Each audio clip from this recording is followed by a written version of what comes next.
प्रेमियों, सुधी श्रोताओं, संप्रति हम सब ऋग्वेद के 93वें सूक्त की व्याख्या में प्रवेश करने जा रहे हैं। इस सूक्त के मंत्र रष्टा ऋषि हैं गौतम राहुगण, देवता हैं अग्नि सोम और छंद है त्रिष्टुप। तो अग्नि सोम इस मंत्र के उपास्य देवता हैं और इन दोनों के द्वारा ही शिष्य का ब्रह्मांड का विकास हुआ है। यह इस मंत्र का प्रतिपाद्य है। अग्नि और सोम देवता के स्वरूप को बहुत कुछ कहा जा चुका है, लेकिन उसकी अवधारणा सुस्पष्ट हो जाए, कॉन्सेप्शन क्लियर हो जाए, इसलिए हमें जानना चाहिए कि ब्रह्मांड में जो सक्रियता है, जो पोषकत्व है, जो जीवन है, वो कहाँ से आया। और ये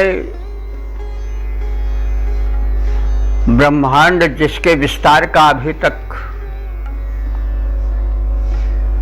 कोई जान नहीं पाया है, वो कैसे विस्तृत हो गया। तो हमारे त्रिकालदर्शी मेधा संपन्न ऋषियों ने अपने तपस्या बल से, अपने त्रिकाल दृष्टि मेधा के द्वारा यह जाना कि ब्रह्मांड का व्यापक विस्तार अग्नि और सोम इन दोनों तत्वों से हुआ है। सोम वह तत्व है जो कि ऊर्जा समेटे हुए है, किंतु ऊर्जा निष्क्रिय अवस्था में उसमें विद्यमान है। अग्नि उस पदार्थ को जिसमें ऊर्जा सुप्त रूप में पड़ी हुई है, वह सोम है, और उस सुप्त शक्ति को प्रत्यक्ष ऊर्जा में बदलने का कार्य अग्निदेव करते हैं। और उस ऊर्जा के विस्तार से ही सृष्टि का विस्तार हुआ है। पदार्थ और ऊर्जा दो वस्तुएं हैं। तो पदार्थ रूप में सोम ज्ञेय है और ऊर्जा रूप में अग्नि ज्ञेय है। ब्रह्मांड की रचना कैसे हुई, इस विषय में आज के वैज्ञानिक भी मानते हैं कि पहले यानी सृष्टि विस्तार या ब्रह्मांड विस्तार के पूर्व कुछ नहीं था, केवल एक कंचा, एक बहुत अल्प मात्रा में एक शक्तिपुंज था और उसमें गुरुत्व अत्यधिक था, अकल्पनीय गुरुत्व था, और उसमें विस्फोट हुआ। विस्फोट अग्नि की ऊर्जा से ही होता है और फिर वो पदार्थ में परिवर्तित होने लगा, ब्रह्मांड का विस्तार होने लगा, अनंत आकाश गंगाएं बनी, फिर उन आकाश गंगाओं में अनंत नक्षत्र और फिर ग्रह बने। यह ब्रह्मांड का विकास हुआ। और रोचमान कहते हैं प्रकाश पुंज रूप में आकाश में जो अनंत नक्षत्र और ग्रह दिखाई पड़ते हैं वो सब उसी के परिणाम हैं। और सृष्टि में दो वस्तुएं हैं, पदार्थ है और पदार्थ में सुप्त ऊर्जा है और उस ऊर्जा को जागृत करने वाला अग्नि तत्व है। तो इन्हीं युग्म देवों की महिमा का समास शैली में मंत्रों में अर्थ सन्निहित हुआ है। उसका विस्तार हम सब करें और जानें और ऋषि मेधा की दूरदर्शिता पारदर्शिता का अभिज्ञान प्राप्त करें, परिचय प्राप्त करें पूर्ण। तो शीर्षक तो जैसे कहा गया है कि अग्नि और सोम ही ब्रह्मांड के विकास के मूल में है। तो इस आशय को समेटे हुए मंत्र का सर्वप्रथम पाठ हो जाए। ओम यो मेतानि दिवि रोचनान्यग्निश्च सोम शुक्रतु अधत्तम एवं सिन्धुरभिषस्तरेवद्याग्नि सोमा वमुञ्चतं गृभीतान।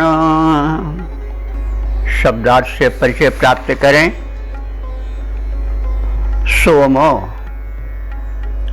हे सोम देवता। एवं, एवं माने तुम दोनों अर्थात स्वयं और सोम और अग्नि देवता। कैसे हो? सुक्रतु, सुक्रतु माने समान रूप से शोभन कर्म करने वाले हो। और अग्नि सोमो, हे अग्नि और सोम देवताओं। एवं रोचनानि एतानि दिवि अधत्ताम। एवं माने तुम दोनों ने ही, रोचनानि माने प्रकाशमान, एतानि माने इन, दिवि माने आकाश में अनंत इस अंतरिक्ष में द्युलोक में तुमने ज्वलित पिंडों को अधत्तम माने स्थापित किया है। यानी हे सोम देवता और अग्नि देवता, तुम दोनों ने ही मिलकर के अनंत अंतरिक्ष में ज्योतिमान ज्वलित नक्षत्र पिंडों को स्थापित किया है। अर्थात तुम्हारे ही कारण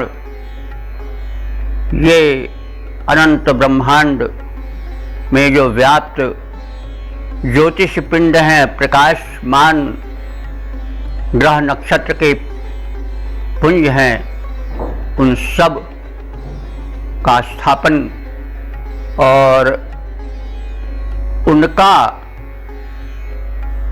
प्रारूप में आना, इस व्यापकता में तुम दोनों का ही हाथ है। अर्थात पदार्थ और ऊर्जा से ही यह समग्र ब्रह्मांड ज्योतिष पिंड नक्षत्रादि और उनमें विद्यमान पदार्थ सब इन्हीं दोनों शक्तियों द्वारा निर्मित हैं और संचालित हैं, सक्रिय हैं। यह तात्पर्य है। तो यह तुमने किया और फिर इस भूमंडल के लिए तुमने विशेष कार्य किया। वो कार्य क्या है? गृभीतान सिंधून अभिशस्ते। गृभीतान कहते हैं प्रतिबंधित, सिंधून कहते हैं नदियों को। सिंधु यद्यपि व्यक्तिवाचक नदी सिंधु प्रदेश में जो पाकिस्तान में उसको लोग समझते हैं, लेकिन सिंधु शब्द समस्त नदियों के लिए आया है और ऋग्वेद में प्रायः यह नदी शब्द का पर्याय बनकर आया है। वैसे सिंधु माने समुद्र भी होता है, ज़्यादातर लोग समुद्र के अर्थ में भी इस शब्द को जानते हैं, लेकिन ज़्यादातर प्रयोग सिंधु शब्द का ऋग्वेद में नदी के अर्थ में ही हुआ है। तो गृभीतान सिंधून, उन नदियों के जल जो कि विरोधी, जलावरोधी जो वृत्तासुर था उसके द्वारा रोका गया था, क्योंकि वो वृष्टि का अवरोधक है। वृष्टि ही सृष्टि में जीवन पल्लवित करती है। जलदों से जल वर्षण होता है, किंतु जो विरोधी जलावरोधक शक्ति हैं, वृत्तासुर और उनके परिचर, वे सब वृष्टि मेघों में भरे जल को धरती तक आने से रोकते हैं और नदियों में जल की गतिशीलता थम जाती है, प्रतिबंधित हो जाती है, अवरुद्ध हो जाती है। इस विपरीत गामी दुष्ट शक्ति वृत्तासुर का संहार और उस के प्रतिबंधित जल को प्रवाहित करने में तुम्हारा यानी तुम दोनों देवों का बड़ा हाथ है। वैसे इंद्र तो वृत्तासुर का वध करते हैं और उसके अवरोध को रोकते हैं, लेकिन उन्हीं के सहायक, प्रधान सहायक हैं ये अग्नि और सोमदेव, जो पदार्थ में व्याप्त ऊर्जा के और उस पदार्थ को ऊर्जा में परिणत करने वाले उस अग्निदेव के रूप में सृष्टि के विकास का कल्याण करते हैं, वृष्टि का अनुदान देते हैं। फलस्वरूप जो भूमंडल में नदियों का प्रवाहमान जलावरोध है, जिसके मूल में वृत्तासुर की आसुरी शक्ति है, वह नष्ट की जाती है और उस जल के प्रवाहित होने में अग्नि और सोम का भी हाथ ऋषि बता रहा है। तो हे सोम और अग्नि देवता, तुम दोनों समान कर्म करने वाले हो, सृष्टि का कल्याण करने वाले हो, ब्रह्मांड के रचना विधायक हो और तुमने प्रकाशित नक्षत्रों को अंतरिक्ष में स्थापित किया है और भूमंडल पर वृष्टिबाधक कुतत्व वृत्तासुर द्वारा जो प्रतिबंधित जल है,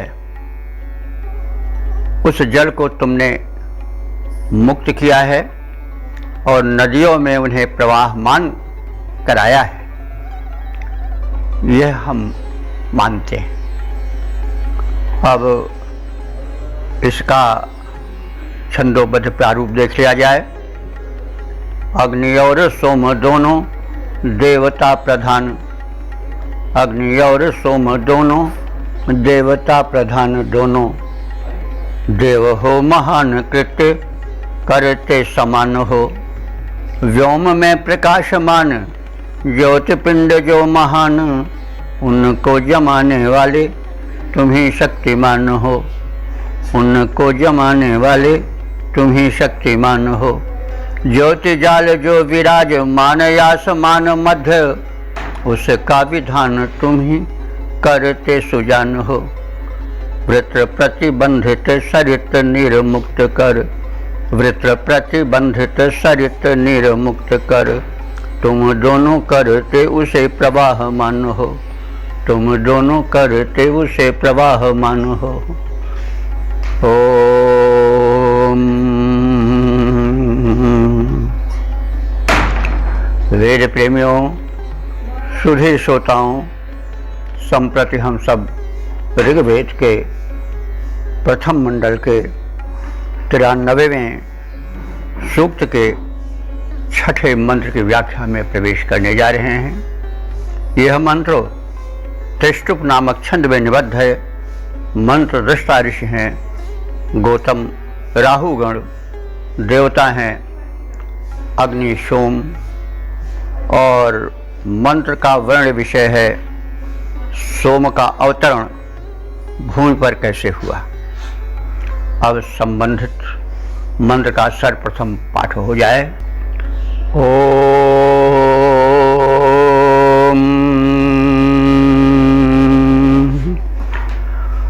आन्यम दिवो मातरिष्वा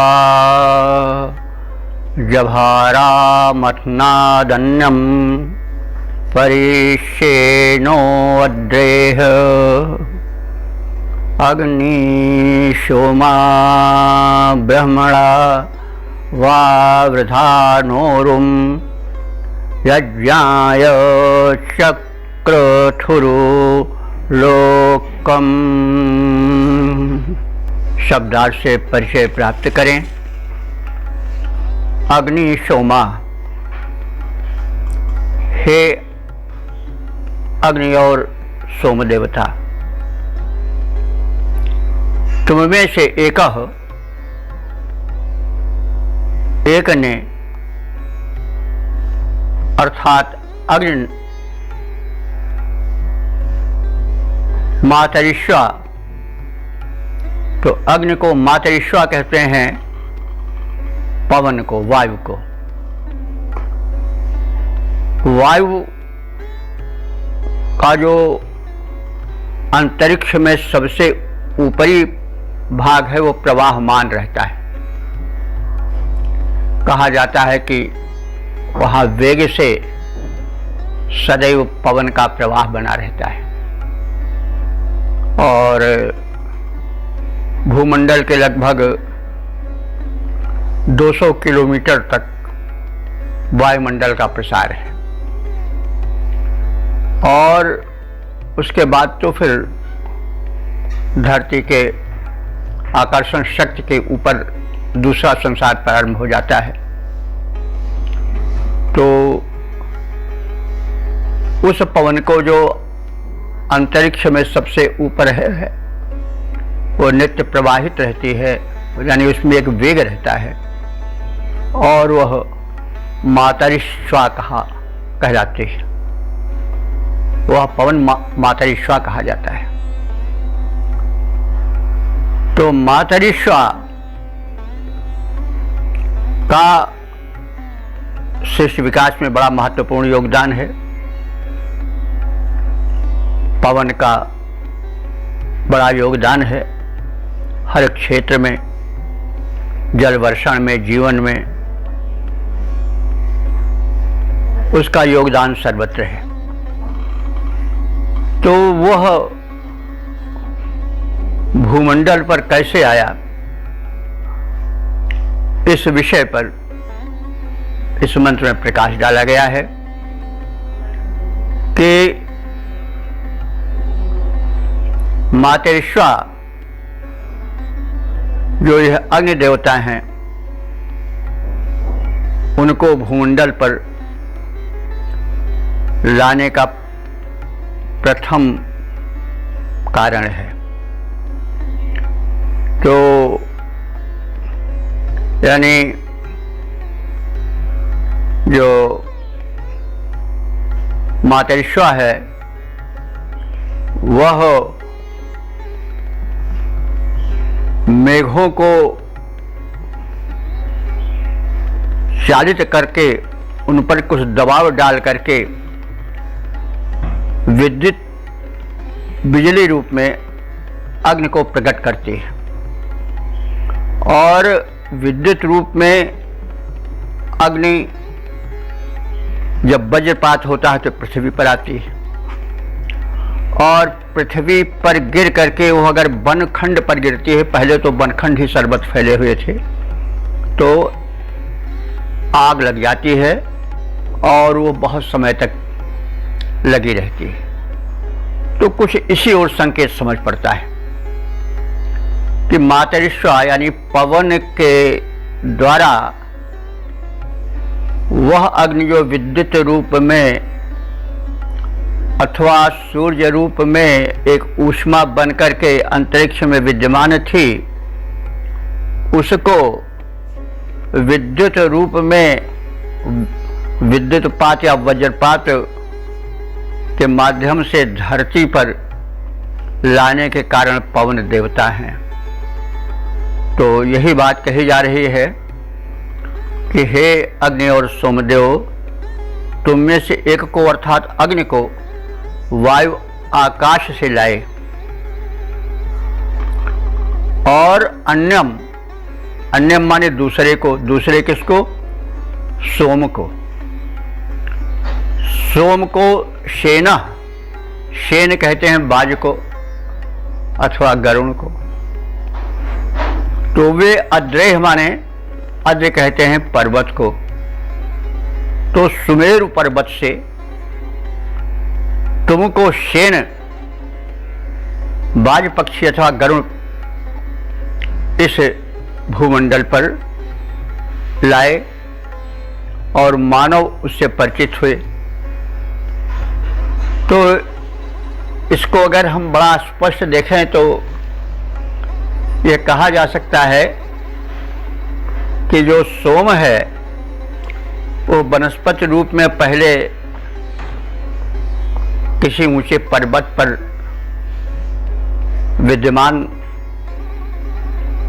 था, और शेन पक्षी उसे तोड़ करके लाया और वो भूमंडल पर यानी मैदानी भाग पर आई, और उसकी शक्ति को मनुष्यों ने पहचाना। फिर उसको यज्ञ में प्रमुख स्थान दिया गया, आदि बातें हैं। तो शेन गरुण को कहते हैं अथवा बाज पक्षी को कहते हैं, तो वो भी अपने चोंच से उतर के ला सकता है। लेकिन अगर और दूर तक जाएं तो महर्षि कश्यप की 5 पत्नियां थीं, उनमें से एक पत्नी जो थी वो विनता भी थी, और विनता के गरुण नाम के पक्षी हुए। तो वो गरुण कोई मतलब वो भी मनुष्य थे, क्योंकि मनुष्य पक्षी तो पैदा नहीं होगा।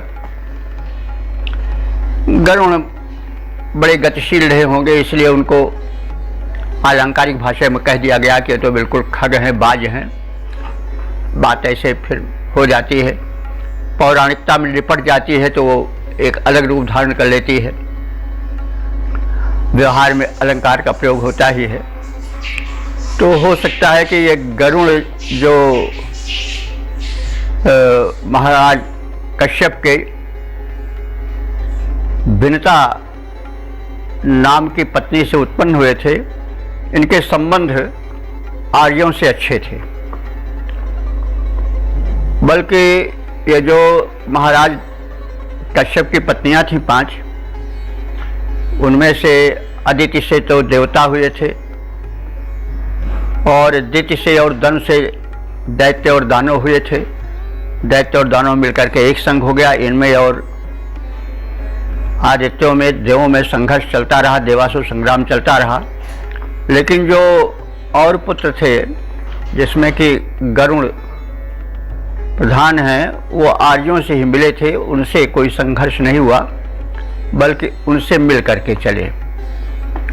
तो वे वेगवान थे, उन्होंने शोध किया होगा और उस वनस्पति विशेष जिसमें कि सोम तत्व परिपोषण का तत्व विशिष्ट रूप से पाया जाता है, उसको वो भूमि पर लाए होंगे और उसके गुणों से लोग परिचित हुए होंगे। यह मेरा एक मतलब विषय को आलंकारिकता से कुछ निकाल करके लाने का प्रयास है। तो अब बाज पक्षी या शेन माने गरुड़ से भी हम ले सकते हैं अर्थ। वो कैसे लाए, तो हो सकता है कि चोंच में तोड़ कर लाए हों, अथवा जो जैसे अभी बताया गया है महाराज कश्यप के संतान जो विनीता के पुत्र हैं, गरुड़ हैं, उनसे आर्यों के अच्छे संबंध थे, उनसे कभी युद्ध नहीं हुआ। ये तो वाहन रूप में, वाहन प्रबंधक रूप में रहे आर्यों के। विष्णु जो आदित्य गण में से हैं एक, उनके विशिष्ट परिचारक रहे, ये सहायक रहे। तो उन्होंने पहले इसको सुमेर पर्वत से, सुमेर पर्वत संभवतः मध्य एशिया में रहा होगा, पहले वहाँ से लाए या बहरहाल फिर उसको, उससे लोग परिचित हुए उसके गुण से, और फिर उसका सोम का बड़ा विस्तार हुआ। तो कहने का मतलब हम इस आलंकारिकता में प्रवेश करके यह तथ्य निकाले हैं। जो सुधी श्रोता हैं वो इस पर विचार करेंगे, चाहें तो संपर्क भी कर सकते हैं, शंका निवारण कर सकते हैं। क्योंकि मैं सचेष्ट हूँ कि मंत्रों में जो एक गोपनीयता है, आलंकारिकता है, जो उसमें एक रूपकत्व है, उससे अर्थ को बाहर निकालकर सामान्य भाव धरातल पर प्रस्तुत किया जाए। तो यह मेरा एक प्रयास है, मैं चेष्टा कर रहा हूँ। और इस प्रकार से सत्संग के बहाने यह अधिक सरल होता है। वैसे भाष्य भी अपना हुआ है, लेकिन इतनी बात भाष्य में कहने का कहाँ अवसर प्राप्त हो सकता है, उसमें तो संक्षिप्त रूप से ही परिचय दिया जा सकता है। तो अब वेदों को हम लोगों को सामान्य पहुँच के अंदर करना है, उसका सामान्यीकरण करना है, साधारणीकरण करना है। तो इसमें हम आप सब श्रोताओं और सुधी सज्जनों की सहायता चाहते हैं और हम सब मिल करके यह कार्य करें। इसलिए कभी कभी हम प्रसंगवश विषय को थोड़ा विस्तार दे देते हैं, क्योंकि आवश्यक भी है। केवल सीधे बाँच जाना अर्थ को, फिर मतलब पूरा कार्य मेरे विचार से नहीं संपन्न हो पाता है। खैर, अब आगे बढ़ें। तो कहने की मतलब है कि जो अग्नि है उसको भूतल पर लाने का बहुत बड़ा योगदान है मातरिश्वा का, अंतरिक्षीय पवन का। और सोम शक्ति को या सोमलता को लाने का बहुत कुछ श्रेय है शेन को, बाज को या गरुड़ को। तो इसे ऋषि ने संक्षिप्त रूप से संकेत रूप में बताया और आगे बात इस प्रकार से कही कि इन दोनों तत्वों से, यानी अग्नि से, अग्नि का पृथ्वी पर प्रचार प्रसार हो जाने से, अग्नि तो वैसे सर्वत्र है, लेकिन वो दृश्यमान कैसे भूतल पर हुई, वो जब मेघों में पवन के कारण संघर्ष हुआ तो जो विद्युत बनी वो जब वज्रपात बनकर आई तो आग लग गई। तो आग का तो साक्षात्कार प्रत्यक्ष रूप में ऐसे ही हुआ होगा, यह अनुमान है, संभवतः सत्य भी हो। तो वही बात बताई जा रही है। और एक चीज और है, अग्नि को मरुत सखा भी कहा गया है। मेल होता है पवन में और अग्नि में। ऑक्सीजन ना मिले तो जो जलती हुई लौ रहती है वो बुझ जाती है, और जो पवन का प्रवाह है वही अग्नि को बढ़ाता भी है, प्रज्वलित भी करता है, विस्तार देता है। तो इसलिए मरुत सखा भी कहा गया है, दोनों में मैत्री भी रहती है। तो इन दोनों ने अर्थात सोम ने और अग्नि ने पृथ्वी पर विस्तार का, जनजीवन का, याज्ञिक कर्म का कर्म क्षेत्र खोल दिया। और ऋषि कह रहा है कि ब्रह्मणा व वृधानो, इन दोनों ने वेद मंत्रों का, यज्ञ कर्म का विस्तार किया। यज्ञाय उरुलोकम चक्रथु, और यज्ञ कर्म के लिए इन्होंने क्षेत्र विस्तृत कर दिया। अर्थात इन दोनों के योगदान से, अग्नि से और सोम शक्ति से, सोम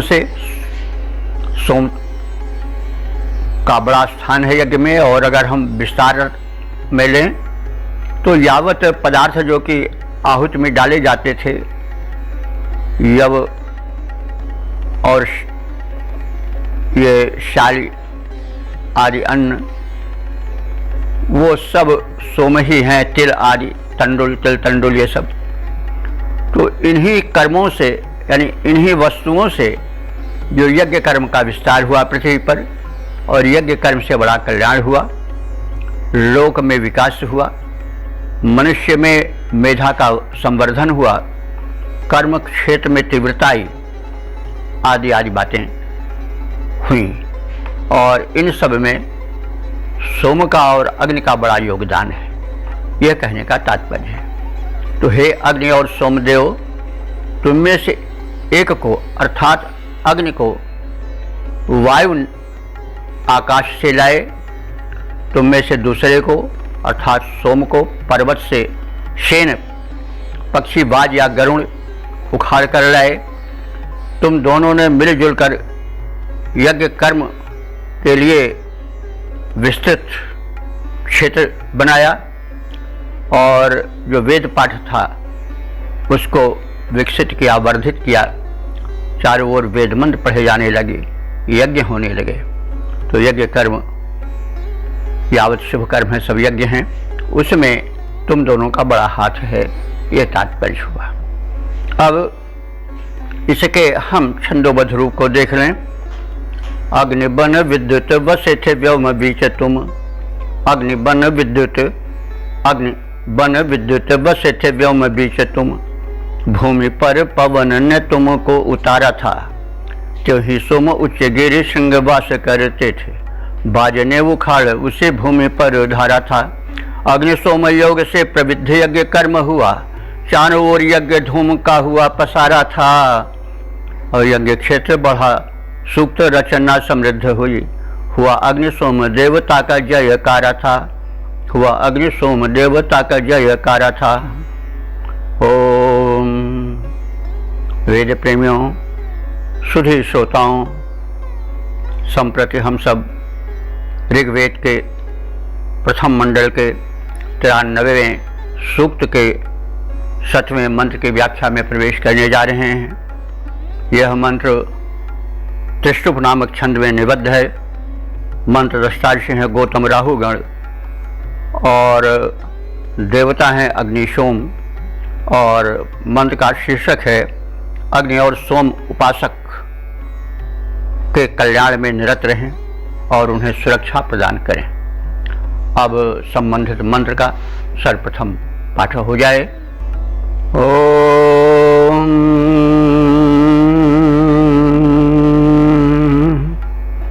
अग्नि सोमा हविषः प्रस्थितस्य वीतं हर्यतं वृषा युषेथां सुशर्मणा सुशर्माणा स्ववसा हे भूतमथा धत्तं यजमानाय शं योः। शब्दार्थ से परिचय प्राप्त करें। अग्निशोमा, हे अग्नि और सोम देवताओं, प्रस्थित से माने आप को जो प्रस्तुत की गई है उस हविषः आहुति को, हव्यान्न को, वीतम माने स्वीकार कर उसका स्वाद लो, हर्यतम उसे भली भांति अपनाओ, स्वीकार करो, उसका विधिवत उपभोग करो, भक्षण करो। वृषा यह विशेषण है दोनों के लिए, सोम और अग्नि के लिए। वृषा कहते हैं बलवान को भी और वृषा कहते हैं वर्षणशील को भी। तो वर्षणशील का मतलब हुआ कि सुख सौभाग्य का वर्षण करने वाले, यानी पर्याप्त मात्रा में प्रदान करने वाले। हे तुम दोनों सोम और अग्नि दो, अथवा पर्याप्त बलशाली तुम दोनों सोम और अग्नि देव। जुषेथाम, जुषेथाम माने सेवन करो, भक्षण करो। क्या? हमारे द्वारा प्रस्तुत चरु और पुरोडाश को। चरु हव्यान्न, पुरोडाश भी आज संभवतः दक्षिण का जो डोसा है, इडली डोसा, उसी को पुरोडाश। वो जव और शाली तंडुल, यानी शाली एक प्रकार का धान विशेष है, तो उसको प्रमुख स्थान दिया जाता था यज्ञकर में, और उसके आटे को विधिवत तैयार करके और उससे एक डोसा टाइप का, जैसे आजकल फरा बनते होते भारत में, दक्षिण भारत में डोसा बनता है, उसी से प्रोडाश बनता था और वह आहुति में डाला जाता था, देवों को अर्पित किया जाता था। तो वही बात कही जा रही है कि हम लोग जो चरु यानी हव्यान्न और जो ये प्रोडाश वगैरह प्रस्तुत कर रहे हैं, उसका जुषेथाम माने आप दोनों सेवन करो। और हमारे लिए, हम उपासकों के लिए सुशर्माणा माने तुम लोग सुख के निधान हो और हमको सुख और सुरक्षा दो, और इस प्रकार से हमारा कल्याण करो। अथ माने तदनंतर, तत्पश्चात यजमानाय शमयोः धत्तम, अपने यजमान की यानी यज्ञकर्ता की सुरक्षा करो और शम माने उसको सुख प्रदान करो। धत्तम माने प्रदान करो, शम धत्तम माने सुख प्रदान करो। तो इस प्रकार से अपने भक्त उपासक यजमान के आप लोग सुरक्षा का ध्यान करके उन्हें प्रत्येक क्षेत्र में कल्याण प्रदान करो। यह प्रार्थना है। समर्पण के बाद, पुरोडाश चरुवारी को अर्पित करने के बाद युगल देवों से सुख, सुरक्षा और समृद्धि की याचना ऋषि करता है, भक्त करता है, उपासक करता है। तो हे अग्नि और सोम देवता, तुम दोनों हम सब उपासकों द्वारा प्रस्तुत हविष्यान्न को, प्रोडाश आदि का उपभोग करो, स्वाद लो, स्वीकार करो। हे वर्षणशील, अनुदानों की वृष्टि करने वाले बलवान दोनों देव, तुम दोनों हम सबकी सुरक्षा करो, हम सबका कल्याण करो। यजमान को सुख देकर उसके समस्त दुखों का हरण करो। यह आपसे प्रार्थना है। हम आपकी उपासना करें, आप हमारा कल्याण करें, और यह जो है क्रम चलता रहे। इस प्रकार से इस मंत्र का संक्षिप्त आशय शब्दार्थ जान लेने के पश्चात अब इसके छंदोबद्ध रूप पर ध्यान दें। अग्नि सोम देवो तुम्हें हविष्यान अर्पित है, अग्नि सोम देवो तुम्हें हविष्यान अर्पित है, उपहार हम सब का स्वीकार कीजिए, प्रेम पूर्ण अर्पण को ग्रहण करो हे नाथ, हमको कृतार्थ कर शरण में लीजिए। ध्यान प्रार्थना पे बलवान देवताओं करो, ध्यान प्रार्थना पे बलवान देवताओं करो, कल्याण के साथ साथ रक्षा नाथ कीजिए। यजमान को प्रसन्न सौख्य करो भली भांति, यजमान को प्रसन्न, यजमान को प्रदान सौख्य करो भली भांति, क्यों ही दुख दूर कर सुख शांति दीजिए, क्यों ही दुख दूर कर सुख शांति दीजिए। ओम वेद प्रेमियों, सुधी श्रोताओं, संप्रति हम सब ऋग्वेद के प्रथम मंडल के 93वें सूक्त के 8वें मंत्र की व्याख्या में प्रवेश करने जा रहे हैं। यह मंत्र जगती नामक छंद में निबद्ध है। मंत्र दृष्टा ऋषि गौतम राहु गण हैं, उपास्य देव हैं अग्नि सोम, और संबंधित मंत्र का शीर्षक है अग्नि सोम देवता यज्ञकर्ताओं को, लोकोपकारियों को सुरक्षा प्रदान कर उन्हें सुखी बनाएं। अब सर्वप्रथम संबंधित मंत्र का पाठ हो जाए। ओम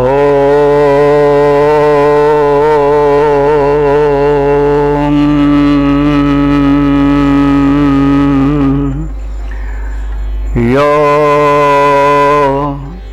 अग्नि सोमा हविषा सपर्यात् देवद्रीचा मनसा यो घृतेन तस्य व्रतं रक्षतं पातमंघसो विषे जनाय मही शर्म यच्छतम्। शब्दार्थ से परिचय प्राप्त करें। यह माने जो यजमान, जो उपासक, यज्ञ कर्मकर्ता, देवद्रीचा, देवद्रीचा माने देवपरायण, ये विशेषण है यज्ञकर्ता यजमान का। जो देवपरायण यज्ञकर्ता यजमान मनसा माने मन से लग करके ध्यानपूर्वक अग्नि सोमः, अग्नि और सोम देवताओं को हविषा सपर्यात, हव्यान्न, चरु पुरोडाश आदि को समर्पित करके उनकी पूजा करता है, उनकी उपासना करता है। तो इस प्रकार से पूजन और उपासन के साथ साथ यह घृतेन, जो घृत द्वारा हवन करता है, तो आज्य का या घृत का यज्ञ कर्म में बड़ा स्थान है। इसलिए जब यज्ञ होने लगता है तो एक व्यक्ति अलग से केवल आज्य ही, घी ही अग्नि को अर्पित करता है। तो घी से अग्नि प्रज्वलित होने के साथ ही साथ अपनी सुवास से जो वायरस हैं, कीटाणु हैं, उनका विनाश भी करता चलता है। तो इसीलिए हव्यार्पण के बाद घृत शब्द का पुनः प्रयोग किया गया कि जो हे देववरो, तुमको चरु पुरोडाश आदि से आहुति देकर प्रसन्न करता है, और जो घृतेन, घृत द्वारा अग्नि में उसे समर्पित कर तुम्हारा स्तवन करता है, उपासना करता है। हे देव प्रवरो तस्य व्रतम रक्षतम, उस मनुष्य के व्रत को, संकल्पों को तुम रक्षित करो। रक्षतम, तुम दोनों सुरक्षित करो। उस व्रतधारी के व्रत को, समर्पण को, कर्म को, जो जिसका हो व्रत धारण किए हुए है पूरा करने का, उसमें विघ्न न आने पावे, उसको तुम दोनों रक्षा प्रदान करो। तस्य व्रतम रक्षतम, तुम दोनों उस के संकल्प की, उसके कर्म की सुरक्षा करो। और अंघसः पातम, अंघसः माने पाप, और पातम माने पाधातु रक्षण के लिए आया है। और उसके पापों को भी तुम दोनों दूर करो, उसे पापों से बचाओ।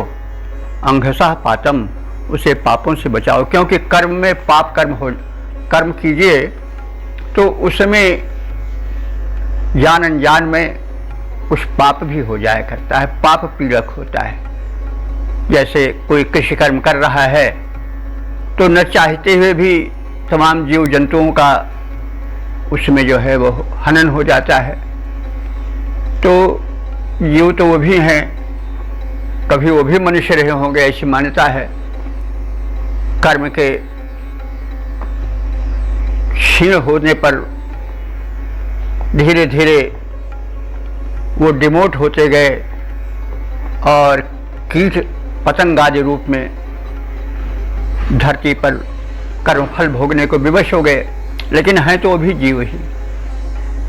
तो ये कहने का तात्पर्य है कि कर्म क्षेत्र में उतरने पर जाने अनजाने में बहुत से अंघस माने पाप हो जाया करते हैं। तो हे भगवान, हे तुम समर्थ सक्षम देव, उन पापों से भी हमारी रक्षा करो। अंघसः पातम, पाप से रक्षा करो।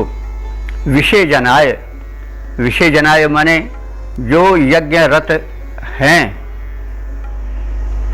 उस मनुष्य के लिए, जो यज्ञ रत है, विषय जनाय जो यज्ञ रत है उस मनुष्य के लिए महि शर्म यक्षतम। महि माने होता है व्यापक, महि माने धरती होता है, लेकिन धरती का नाम इसीलिए पड़ा है कि वो बड़ी व्यापक है, चलते जाइए और छोड़ नहीं मिलता है, इसलिए महि है वो। लेकिन यहाँ पर महि जो है वो आया है एक विशेषण के रूप में, शर्म का विशेषण बन के आया। शर्म कहते हैं आनंद को, शर्म बड़े शाह से जो रहता है, शर्म, शर्म माने आनंद। ब्राह्मणों की उपाधि शर्मन शर्मा इसीलिए दी जाती है कि वे सदैव अध्यात्म के आनंद में मग्न रहते हैं। तो मह शर्म माने व्यापक आनंद, यक्षतम माने प्रदान करो, द्विवचन है यक्षतम, यक्षतम, तो उसको तुम दिव्य आनंद प्रदान करो। किसको? जो कि तुम्हारा यजन पूजन विधिवत करता है, प्रोडाश आदि चरु आदि अर्पण करता है और घृत से तुम्हें तृप्त करता है। उस व्रतधारी के व्रतों की रक्षा करो और कर्म क्षेत्र में यदि भूल चूक से कोई पाप हो जाता है उससे उसको बचाओ और उस यज्ञकर्ता मनुष्य को महि माने व्यापक, शर्म माने आनंद, यशतम माने प्रदान करो। हे अग्नि और सोमदेव, जो यजमान देव परायण होकर समर्पित मन से घृत और हविष्यान्न अर्पण द्वारा तुम दोनों दिव्य देवताओं की उपासना करता है, पूजन यजन करता है, उसके व्रत की रक्षा करो, उस व्रतधारी को सुरक्षा प्रदान करो, उसे पापों से बचाओ, संपूर्ण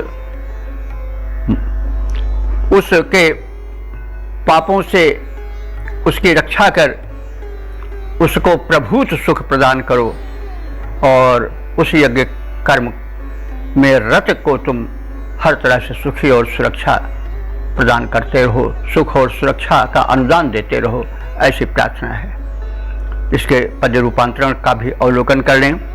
अग्नि सोम देवताओ तुम हो महान, अग्नि सोम देवताओ तुम हो महान, हम तुमको सुजान यह प्रार्थना सुनाते हैं। यजमान जो कि ससम्मान तुम दोनों को है, मनोयोग पूर्वक हविष्य को चढ़ाते हैं। उनके व्रतों की रक्षा करो तुम दोनों देव, उनके व्रतों की रक्षा करो तुम दोनों देव, घृताहुति से प्रसन्न जो तुम्हें बनाते हैं, घृताहुति से प्रसन्न जो तुम्हें बनाते हैं। पाप को मिटाओ, पाप को मिटाओ सुखी उसको बनाओ, कृपा बारी बरसाओ हम तुमको मनाते हैं। पाप को मिटाओ सुखी उसको बनाओ, कृपा बारी बरसाओ हम तुमको मनाते हैं, कृपा बारी बरसाओ तुमको मनाते हैं।